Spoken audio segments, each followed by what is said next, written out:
En el corazón de Madrid, entre el bullicio de la ciudad moderna y las avenidas que respiran historia, se alza un palacio que parece detenido en el tiempo. Tras sus muros, el eco de los pasos sobre mármoles fríos, el brillo de lámparas de araña encendidas hace más de un siglo y la mirada silenciosa de estatuas y retratos nos invitan a cruzar un umbral secreto.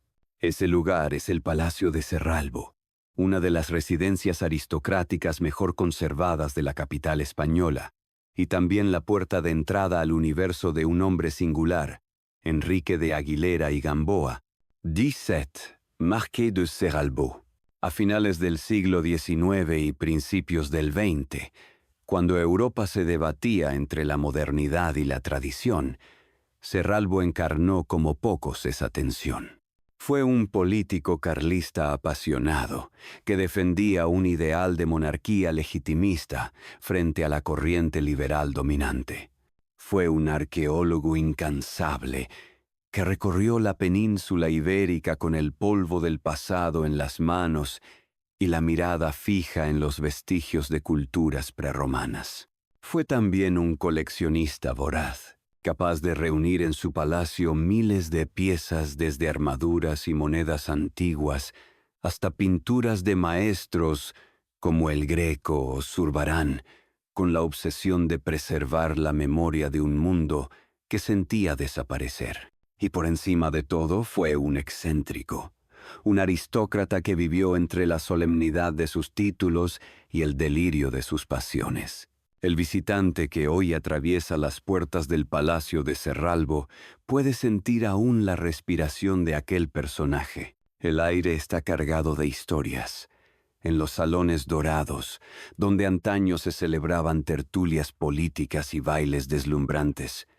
En la biblioteca, repleta de volúmenes encuadernados en cuero que guardan el rastro de su obsesiva curiosidad intelectual. En los gabinetes de arqueología, donde fragmentos de cerámica ibérica y estelas funerarias parecen contar en silencio la epopeya de pueblos olvidados. Cada rincón es testimonio no solo de un estilo de vida aristocrático, sino también de una personalidad que se resistió a diluirse en la corriente uniforme del progreso. Pero detrás del esplendor y del brillo dorado, hay un trasfondo inquietante. ¿Qué significa consagrar toda una vida a coleccionar, clasificar, acumular vestigios de mundos muertos? ¿Qué vacío personal se esconde en la búsqueda incesante de legitimidad política en un siglo que avanzaba hacia la democracia liberal? ¿Qué obsesiones íntimas pueden empujar a un hombre a convertir su propia casa en un museo de sí mismo, como si presintiera que la posteridad sería la única jueza capaz de comprenderlo? El Marqués de Cerralbo no fue únicamente un noble más en la larga lista de linajes españoles.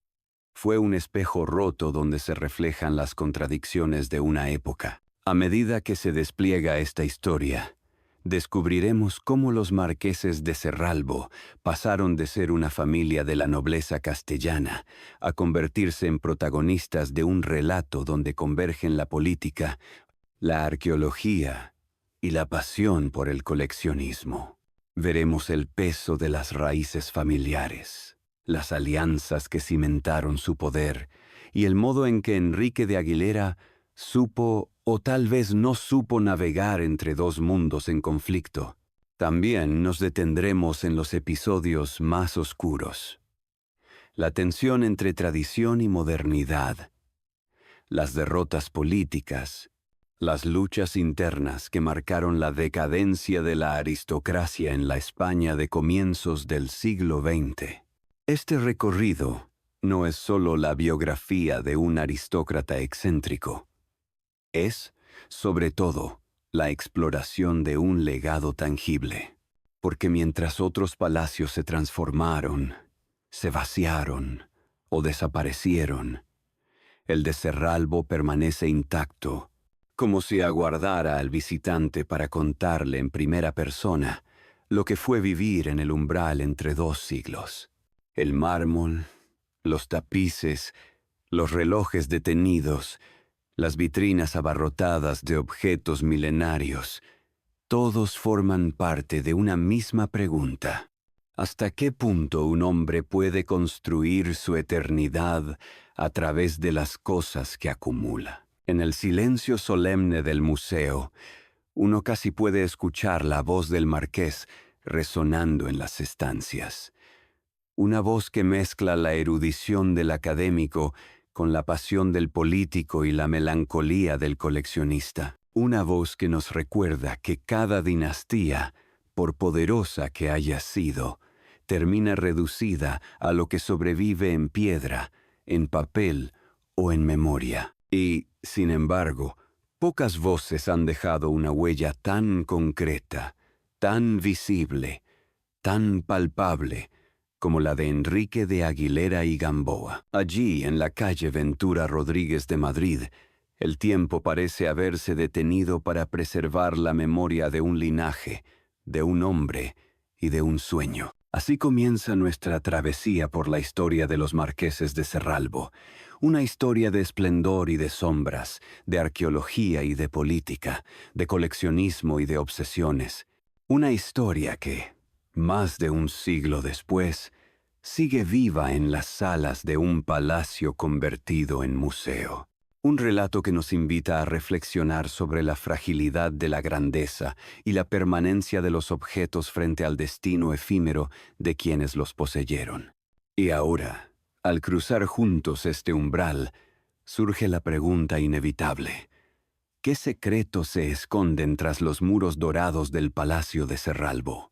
Para comprender la figura enigmática de Enrique de Aguilera y Gamboa, es necesario retroceder mucho antes de su nacimiento, hacia los orígenes de la Casa de Cerralbo y las raíces profundas de un linaje que hunde sus ramas en la historia nobiliaria de Castilla. El título de Marqués de Cerralbo fue creado a finales del siglo XVII, otorgado por el rey Carlos II en el año 1680, y a Rodrigo de Cárdenas y Angulo. Con esta concesión, la familia alcanzaba una dignidad aristocrática que la situaba en la red de casas tituladas del reino. En una época en que la monarquía española trataba de recompensar la lealtad y el servicio con mercedes de honor, la localidad de Cerralbo, en la provincia de Salamanca, dio nombre al marquesado.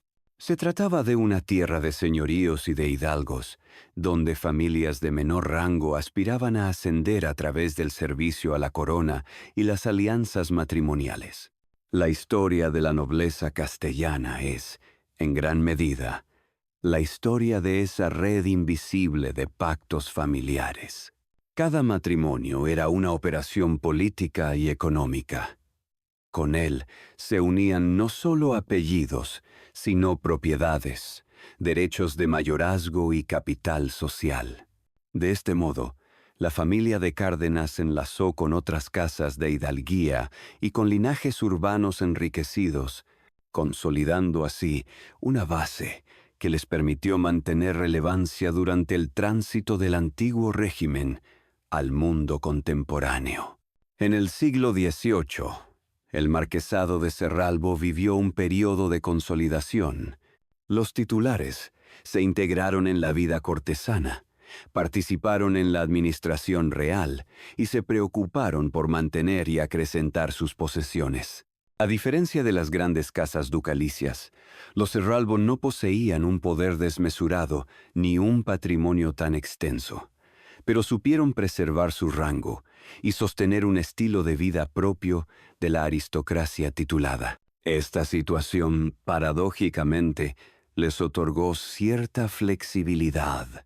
Eran lo suficientemente nobles para ser respetados en la corte, pero también lo bastante modestos como para no convertirse en un objetivo central de las luchas por el poder que enfrentaban a las grandes familias. La línea genealógica se entrelazó en el siglo XIX con la familia Aguilera y Gamboa, a la cual pertenecía Enrique. Su padre, Francisco de Borja de Aguilera y Contreras, conde de Villalobos, y su madre, María de las Nieves Gamboa y López de León, Aportaron no solo títulos y tierras, sino una red de alianzas que unían a Enrique con diferentes ramas de la nobleza castellana. El apellido Aguilera ya tenía peso en la historia peninsular, vinculado a cargos militares y a la administración regia desde los siglos anteriores. La madre, por su parte, procedía de un entorno acomodado y refinado, con inclinaciones culturales que marcaron de manera profunda la formación de su hijo. El joven Enrique nació el 25 de julio de 1845, en el seno de un mundo que comenzaba a transformarse de manera acelerada. España había perdido la mayor parte de su imperio americano. La economía mostraba signos de atraso respecto a otras potencias europeas, y las luchas políticas entre liberales y carlistas desgarraban el país. En ese contexto de inestabilidad, las familias aristocráticas se aferraban a sus privilegios, pero también empezaban a redefinir su papel en la sociedad. El marquesado de Cerralbo no era una excepción. Había heredado una tradición de nobleza titulada, pero carecía de la inmensa riqueza de casas como la de Alba o la de Medina Sidonia. El futuro del linaje dependía de la capacidad de Enrique para dotarlo de un nuevo sentido.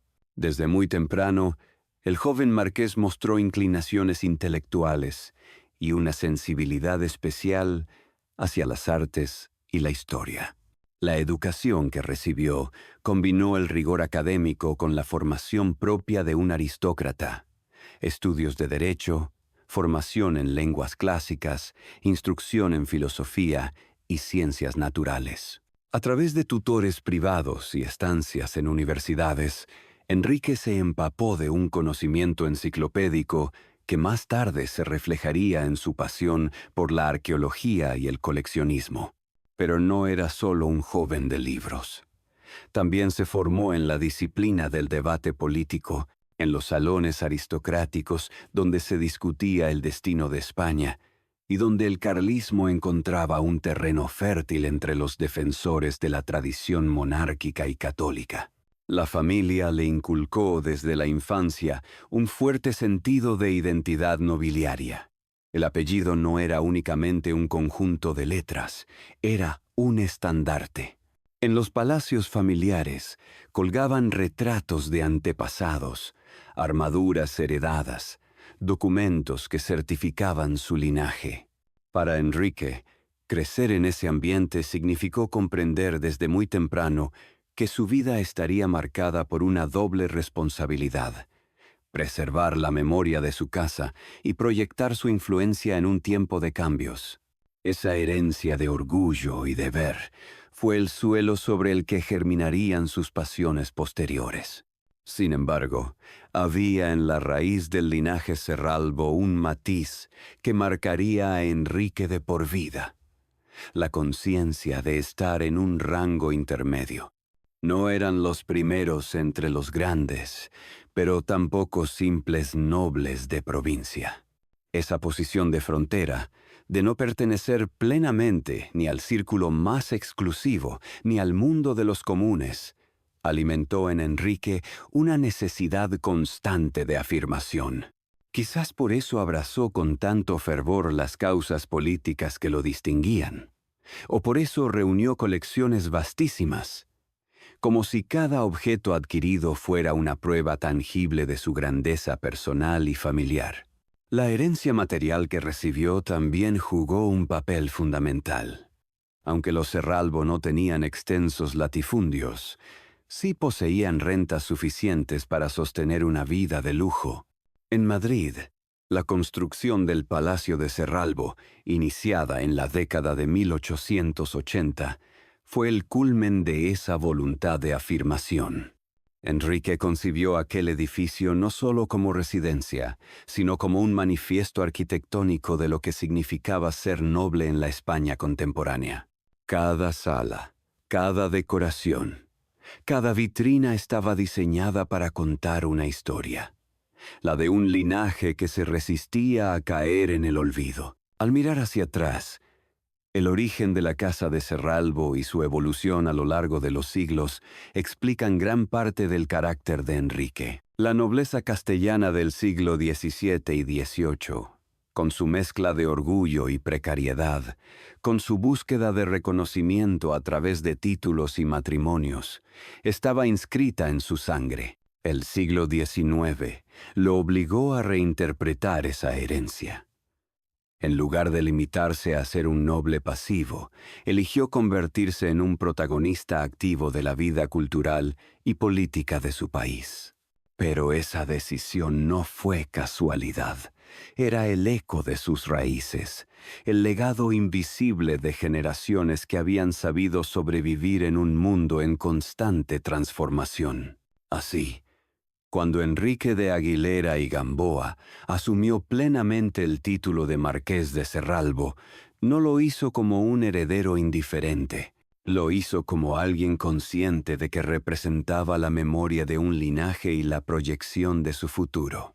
En sus venas latía la historia de Castilla, con sus luces y sombras, y en su mente bullía la convicción de que el pasado podía convertirse en un arma para enfrentar el presente. En esa tensión entre herencia y ambición se gestaba ya la figura que conoceremos en las siguientes páginas: político, arqueólogo, coleccionista y excéntrico. Cuando Enrique de Aguilera y Gamboa alcanzó la madurez en las décadas centrales del siglo XIX, España se encontraba en plena convulsión. El reinado de Isabel II había terminado con la Revolución de 1868, conocida como la Gloriosa, y la nación oscilaba entre proyectos liberales, regencias inestables, el efímero reinado de Amadeo de Saboya y la proclamación de la Primera República en 1873.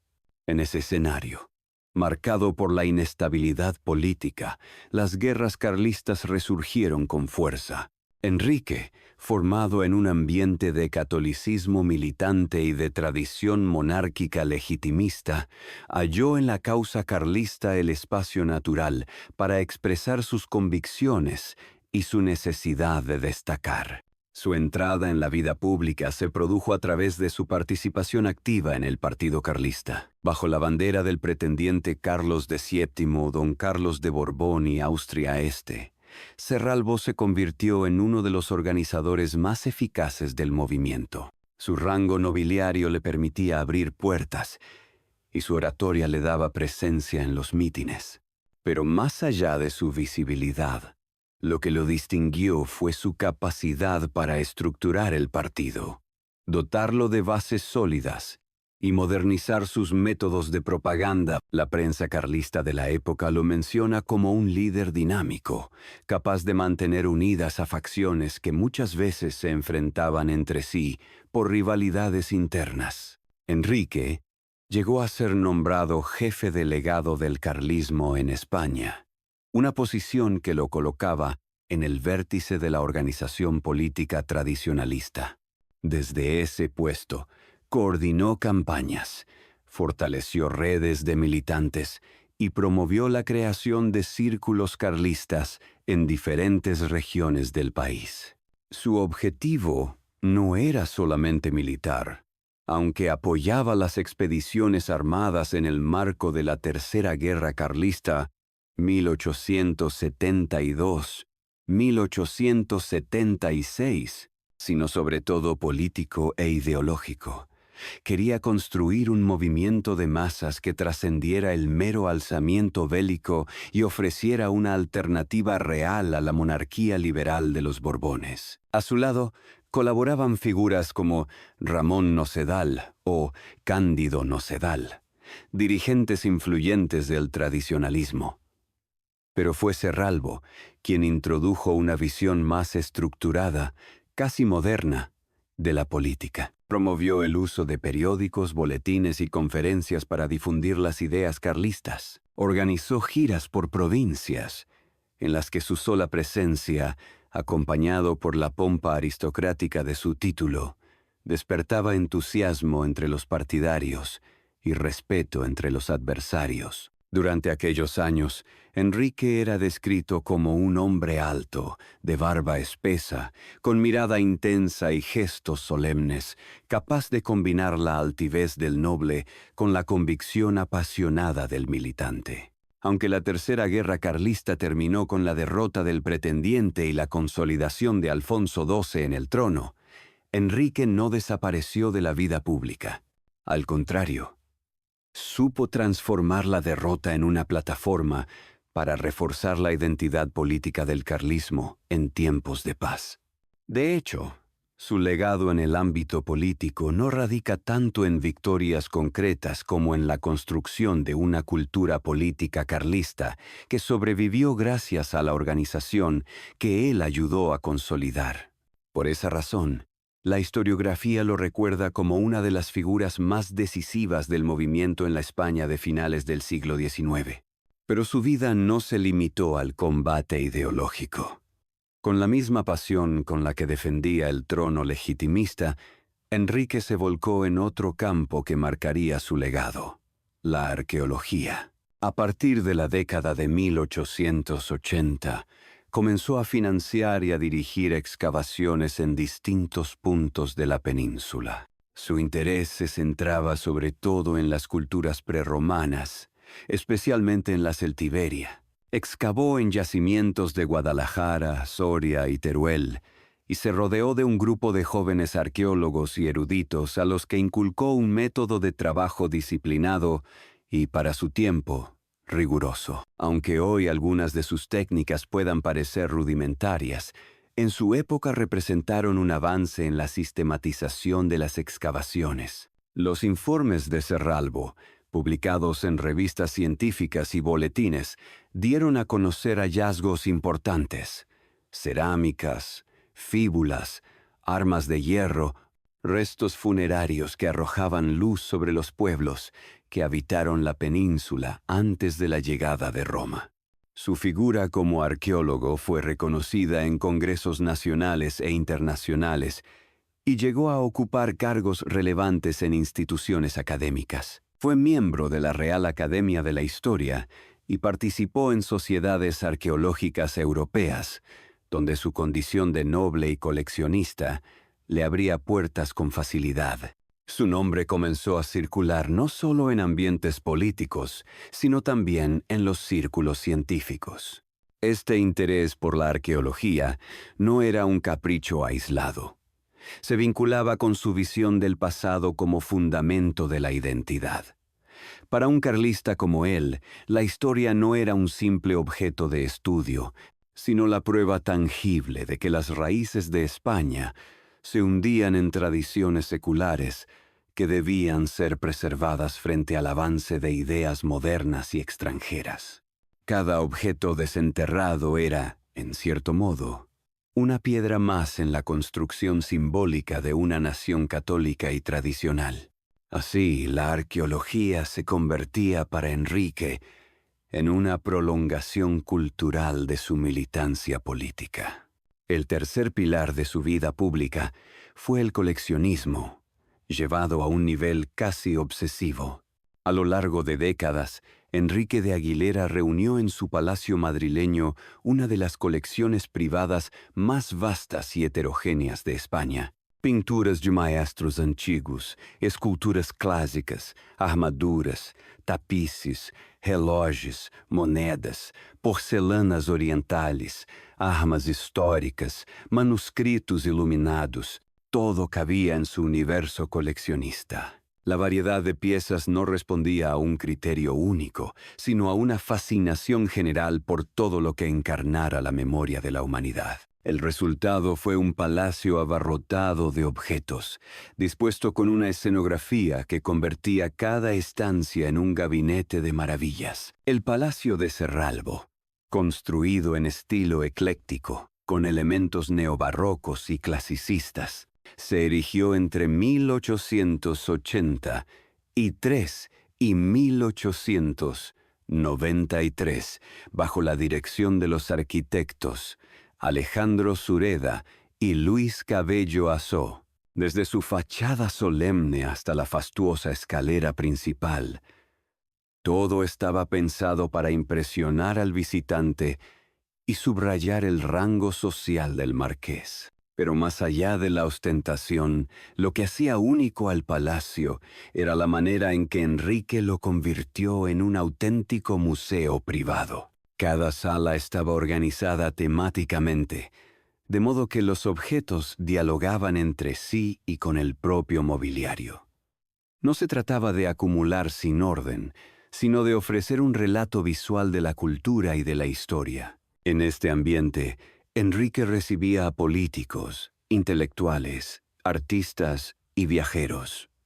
El palacio era un espacio de sociabilidad aristocrática, pero también un laboratorio cultural. Allí se discutían asuntos políticos del carlismo, se admiraban piezas recién adquiridas en subastas europeas, se planificaban excavaciones arqueológicas y se celebraban veladas literarias.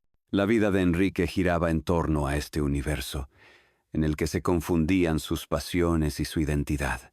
Al entrar en sus salones, uno podía sentir la presencia de un hombre que no concebía límites entre la política, la ciencia y el arte.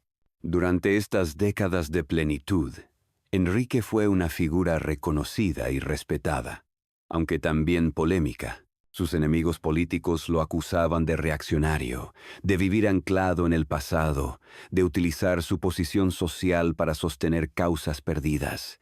Pero incluso ellos reconocían su tenacidad y su talento organizativo. En el mundo académico, algunos lo criticaban por no ser un arqueólogo profesional, sino un aficionado con recursos. Sin embargo, pocos podían negar la importancia de sus hallazgos y la riqueza de su colección. Y entre los visitantes de su palacio, la impresión general era la de encontrarse ante un personaje fuera de lo común, un aristócrata que había logrado hacer de su vida una obra de arte total. Hacia el cambio de siglo, el marqués de Cerralbo se había convertido en un símbolo de la nobleza española que, lejos de desaparecer, buscaba reinventarse. Mientras muchos de sus pares se hundían en deudas o se retiraban de la vida pública, Enrique había encontrado un modo de proyectar su linaje en la política, la ciencia y la cultura.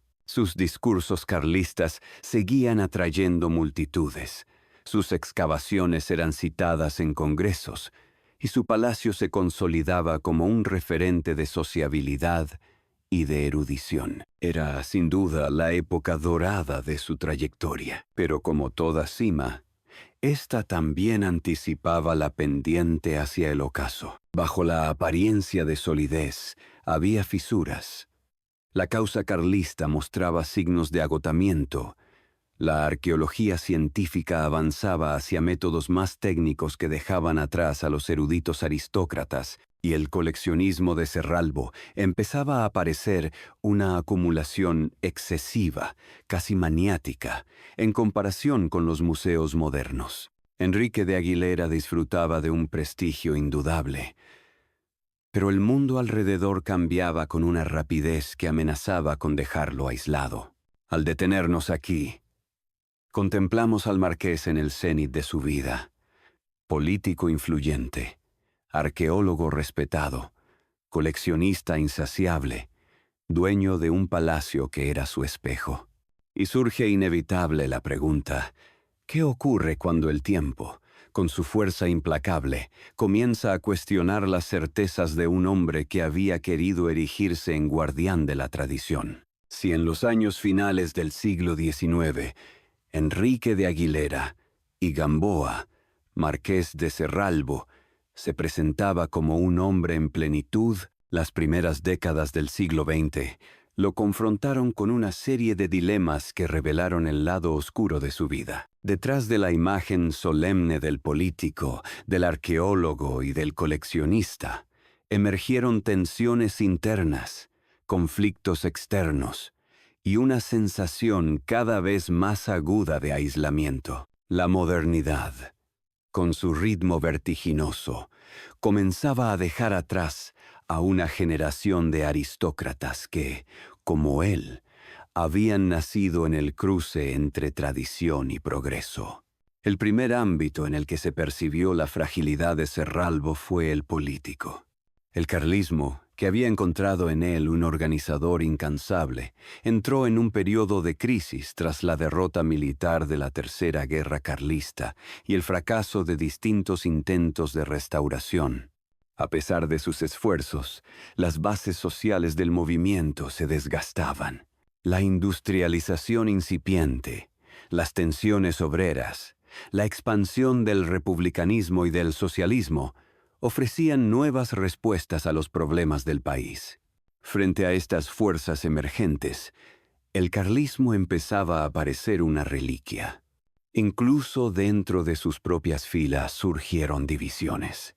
Sectores integristas, más radicales en lo religioso, se distanciaron de la línea representada por Enrique. Su figura, antes aglutinadora, se convirtió en objeto de disputas internas. La prensa liberal lo atacaba con frecuencia. Lo describían como un hombre anclado en el pasado, incapaz de comprender los desafíos de una España que debía mirar hacia Europa y hacia la modernidad política. Lo acusaban de querer perpetuar un absolutismo disfrazado de tradición. Estas críticas dolían no tanto por la dureza de las palabras, sino porque reflejaban un proceso real. La aristocracia legitimista estaba perdiendo influencia en un país que marchaba hacia nuevas formas de representación. Para un hombre como Enrique, que había construido su identidad en torno a la política, esta pérdida de peso resultaba devastadora. A ello se sumaba un conflicto más íntimo: la soledad personal. A pesar de su vida pública intensa, Enrique nunca se casó ni dejó descendencia directa. Sus herederos eran ramas colaterales del linaje, y en su vida cotidiana, la figura que más cerca estuvo de él fue su prima y compañera de casa, doña Inocencia Serrano, condesa de Villalobos. Sin embargo, incluso esa cercanía no lograba disipar la sensación de vacío. En las salas del Palacio de Serralbo, rodeado de miles de objetos y tesoros, el marqués vivía acompañado por silencios que ninguna colección podía llenar. Su mundo interior estaba marcado por la tensión entre la grandiosidad de sus proyectos y la fragilidad de su intimidad. En el terreno de la arqueología, las sombras también aparecieron. A medida que avanzaba el siglo, la disciplina se profesionalizaba con rapidez. Nuevos métodos, apoyados en ciencias auxiliares como la antropología física o la geología, comenzaron a exigir una formación técnica que muchos eruditos aristócratas no poseían. Lo que para Enrique había sido pionero en la década de 1880, en los albores del nuevo siglo empezaba a verse como insuficiente. Algunos colegas más jóvenes lo criticaban por su carácter acumulativo, por su tendencia a guardar más que a analizar, por su afán de abarcar demasiado. Aunque nadie le negaba la importancia de sus hallazgos, empezaba a percibirse una distancia entre el marqués y las nuevas generaciones de arqueólogos.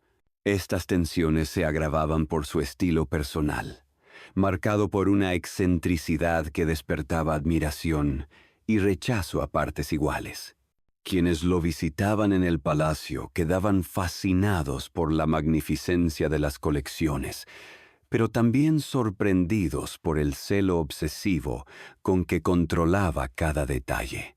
Serralbo era capaz de pasar horas reorganizando vitrinas, clasificando monedas, corrigiendo inventarios. Esa obsesión revelaba un espíritu meticuloso, pero también un carácter atrapado en la compulsión de conservar. Para algunos visitantes, el palacio no era solo un museo privado, sino también un espejo del encierro mental de su dueño. En el ámbito político, sus enemigos lo caricaturizaban como un noble excéntrico encerrado entre reliquias, incapaz de comprender el siglo que corría. Y de algún modo, esa caricatura calaba en la percepción pública. Su figura, que en el siglo XIX había irradiado autoridad, en el XX comenzó a ser vista como un anacronismo. El auge de figuras políticas nuevas, el dinamismo de movimientos obreros y republicanos, contrastaban con la solemnidad estática del marqués. El conflicto entre tradición y modernidad se hacía visible incluso en su propio hogar. Mientras en Madrid florecían edificios modernistas, cafés de tertulia política y teatros donde se respiraba la bohemia, el Palacio de Cerralbo parecía un universo paralelo, un lugar donde el tiempo se había detenido, donde las lámparas de araña iluminaban salones que evocaban más el barroco que la modernidad. El contraste era tan marcado que algunos contemporáneos veían en el marqués no solo un coleccionista, sino un hombre que se había construido deliberadamente una cárcel de objetos para resistirse al paso del tiempo. A este panorama se añadía el contexto histórico. El cambio de siglo trajo consigo la crisis del 98, la pérdida de las últimas colonias de ultramar. España, herida en su orgullo, se enfrentaba a un nuevo siglo con una mezcla de melancolía y necesidad de regeneración. Los intelectuales de la generación del 98, como Unamuno o Azorín, proponían repensar el país desde la crítica cultural y literaria. Frente a ellos, Enrique representaba la voz de un pasado que se aferraba a las certezas de siempre. Su carlismo y su aristocratismo parecían respuestas desfasadas frente a las preguntas urgentes de la modernidad. El marqués, sin embargo, no renunció a sus convicciones. Continuó escribiendo, organizando círculos carlistas, promoviendo excavaciones arqueológicas y ampliando su colección. Pero en cada uno de esos ámbitos, la sensación de desfase crecía. Era como un actor que seguía interpretando su papel con solemnidad mientras la obra había cambiado de acto. Su prestigio social se mantenía, pero su influencia real disminuía. La dimensión más trágica de este declive fue la conciencia que él mismo tenía de ello. Cerralbo era demasiado lúcido para no advertir que el mundo se movía en una dirección distinta a la suya.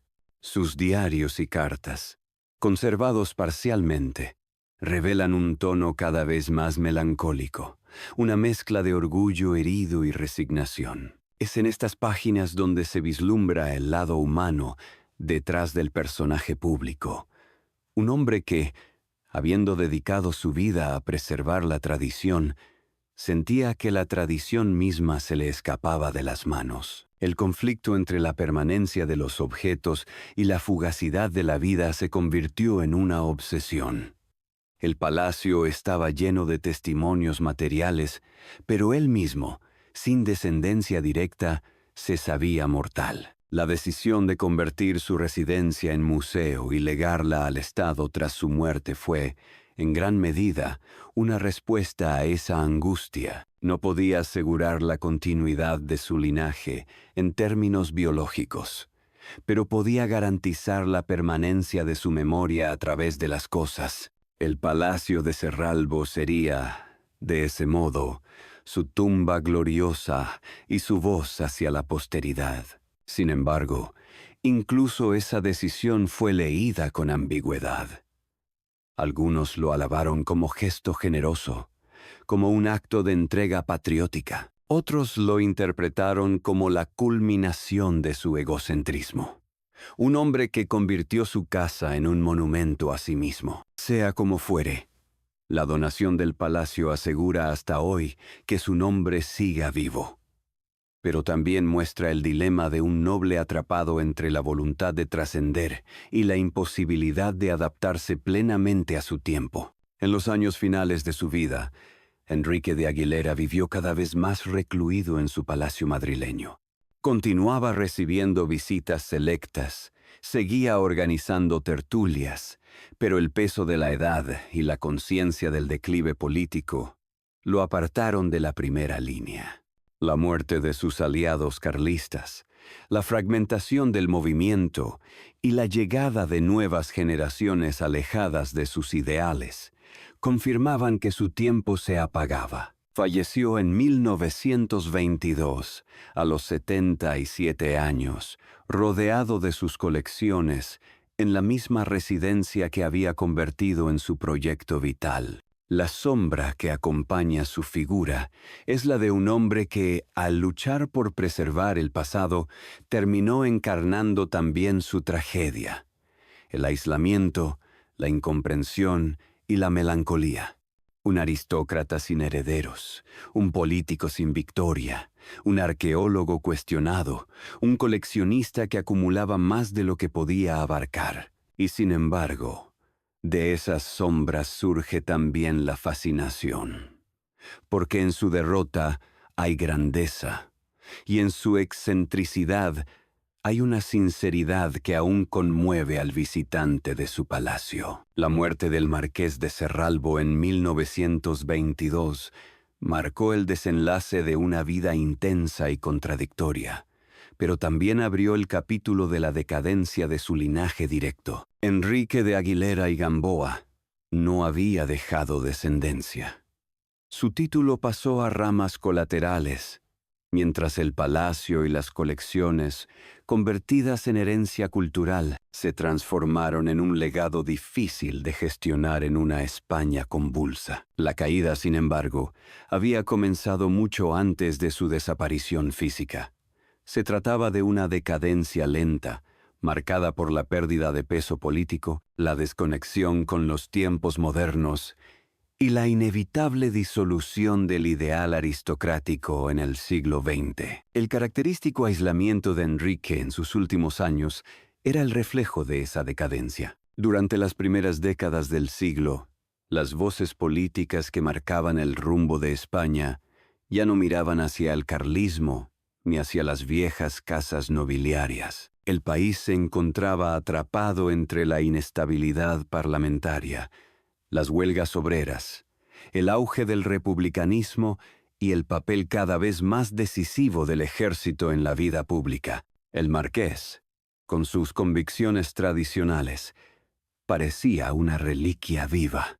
Su figura, antaño imponente en los mítines y en los congresos carlistas, había quedado relegada a un recuerdo para sus partidarios más fieles.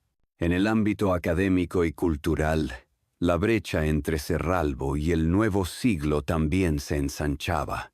La arqueología española avanzaba hacia técnicas científicas más modernas, apoyadas en estratigrafías precisas, métodos comparativos y análisis interdisciplinarios. Frente a ello, la labor del marqués, aunque meritoria, empezaba a ser vista como anticuada. Las universidades y los jóvenes investigadores preferían apoyarse en laboratorios y excavaciones colectivas antes que en la figura solitaria del noble erudito.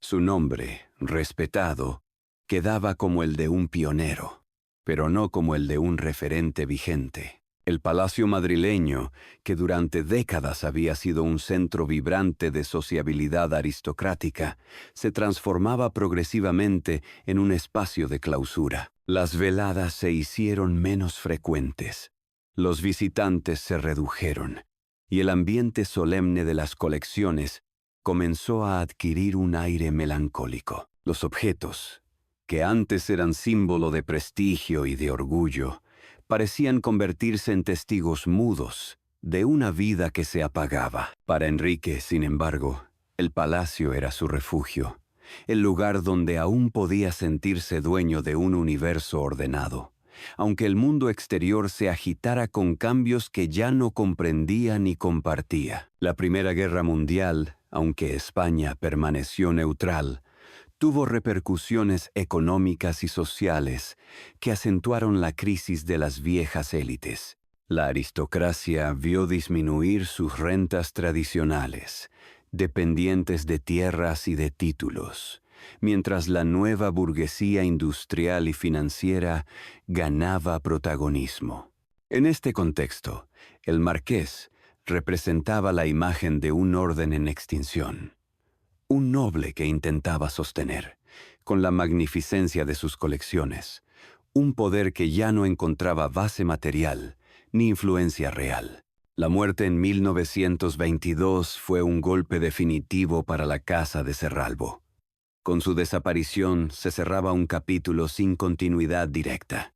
Los herederos colaterales asumieron el título, pero el verdadero corazón del linaje, el palacio y la colección, quedó en una situación incierta. Enrique había dispuesto en su testamento que el conjunto pasara a ser legado cultural, asegurando así que su esfuerzo no se disolviera en la dispersión de ventas privadas o en el abandono. Pero en los años que siguieron, España atravesó la dictadura de Primo de Rivera, la proclamación de la Segunda República en 1931 y, más tarde, la Guerra Civil. En medio de ese torbellino, el palacio corrió peligro de ser saqueado, como lo fueron tantas otras propiedades nobiliarias. La decadencia del linaje fue, por tanto, doble, personal y estructural.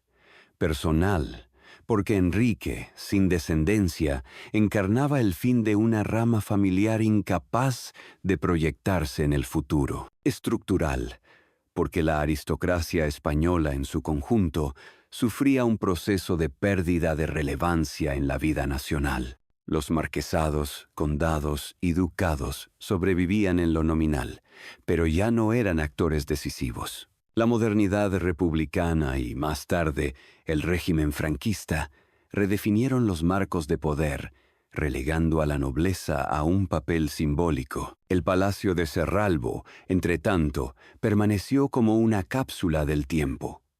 Sus salones conservaron intactos los muebles, las lámparas, los cuadros, las vitrinas repletas de objetos. Era como si el marqués hubiera detenido el reloj en el momento de su muerte. Pero lo que para él había sido un acto de eternidad, para los contemporáneos se transformaba en signo de decadencia, un lugar que ya no representaba la vida vibrante de una casa noble, sino el mausoleo de una época desaparecida.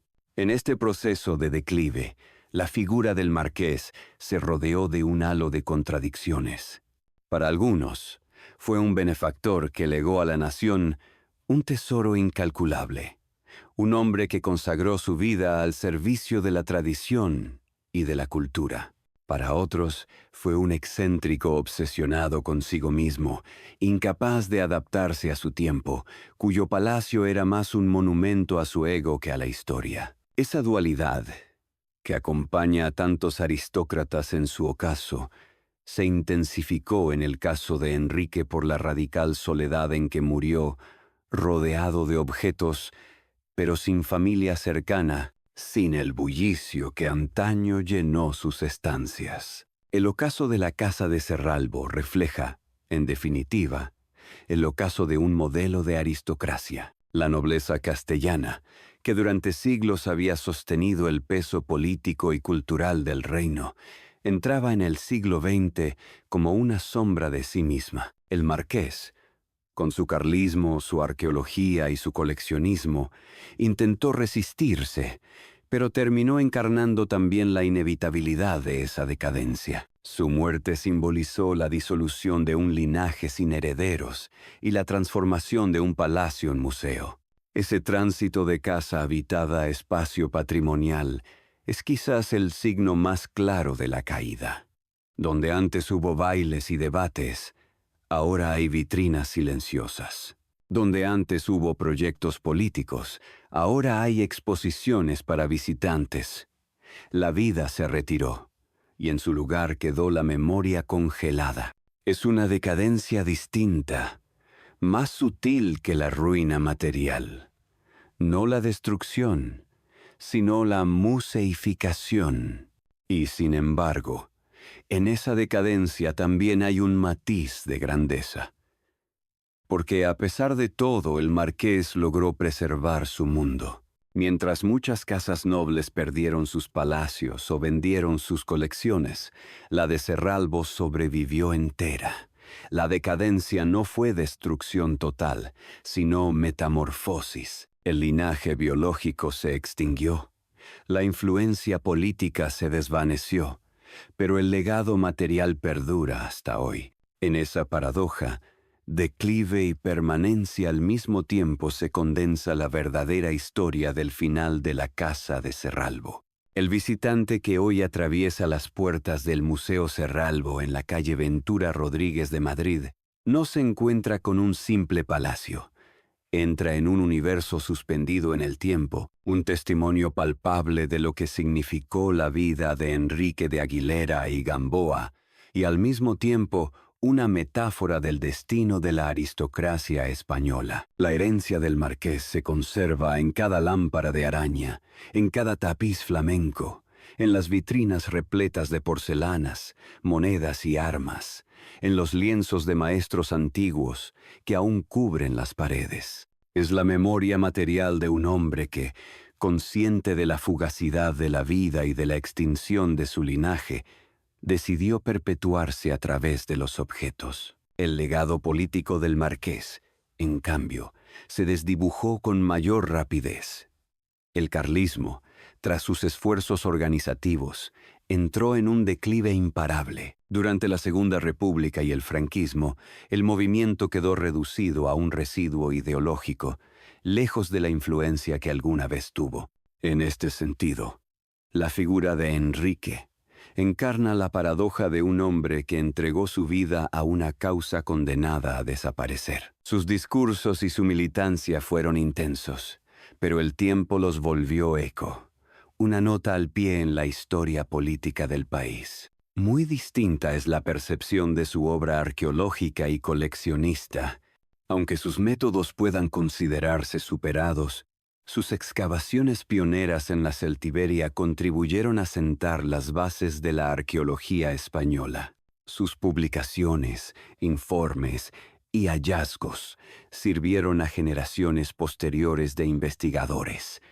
Y su colección, lejos de dispersarse, permanece intacta, ofreciendo un panorama excepcional de los intereses eruditos de la época. El Museo Cerralbo es hoy uno de los pocos lugares donde es posible contemplar cómo vivía realmente una familia aristocrática madrileña en el cambio del siglo XIX al XX, sin reconstrucciones ni artificios, sino con la autenticidad de un escenario preservado. El palacio como museo representa, en cierto modo, la victoria póstuma del marqués sobre la amenaza del olvido.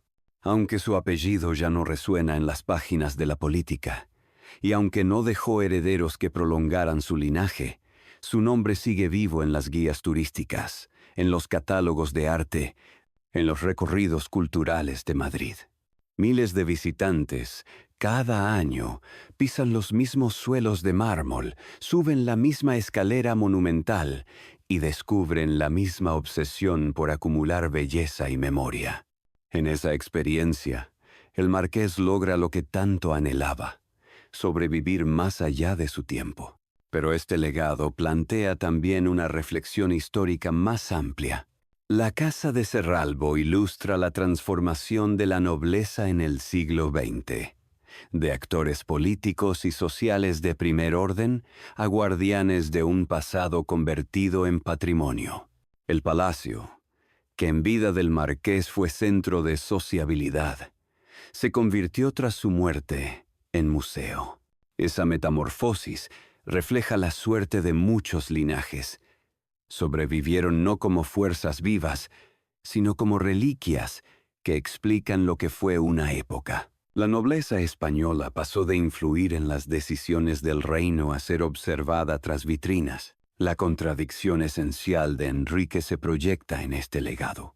Fue un hombre de convicciones inamovibles, defensor de la tradición frente a la modernidad. Y sin embargo, lo que lo mantiene presente hoy es precisamente su contribución a un museo abierto al público, un espacio profundamente moderno en su vocación pedagógica. Su obsesión por acumular objetos, que muchos contemporáneos consideraron un rasgo excéntrico, se revela hoy como una visión casi profética. Entendió que en los objetos residía la clave de la memoria colectiva. Al recorrer las salas del Museo Cerralbo, uno puede sentir tanto la grandeza como la fragilidad de este legado. Grandeza, porque la colección es impresionante, diversa y deslumbrante. Fragilidad, porque revela el vacío de un linaje sin descendencia, de un noble que tuvo que convertir su hogar en museo para sobrevivir a su muerte. En esta tensión radica la fascinación por los marqueses de Cerralbo. No fueron los más poderosos ni los más influyentes, pero dejaron una huella más concreta y visible que muchos linajes más ilustres. Hoy, en el siglo XXI, cuando las visitas guiadas muestran a estudiantes y turistas los salones del palacio, la figura del marqués aparece despojada de sus contradicciones políticas. Se lo recuerda como coleccionista, mecenas, arqueólogo, benefactor. Su militancia carlista, su aislamiento, sus conflictos internos se diluyen en la memoria, mientras su faceta cultural brilla con fuerza. Este proceso de selección y olvido es también parte del legado. La posteridad siempre reescribe la historia, y lo que queda no es tanto lo que uno fue, sino lo que los demás deciden conservar. El legado de los marqueses de Cerralbo, por tanto, no se mide en victorias políticas ni en descendencia noble, sino en la permanencia de un espacio donde pasado y presente se encuentran. Cada visitante que cruza el umbral del museo revive, aunque sea por un instante, la vida de un aristócrata excéntrico que quiso luchar contra el tiempo con las armas de la tradición, de la arqueología y del coleccionismo. Y en esa lucha, paradójicamente, encontró su victoria: ser recordado.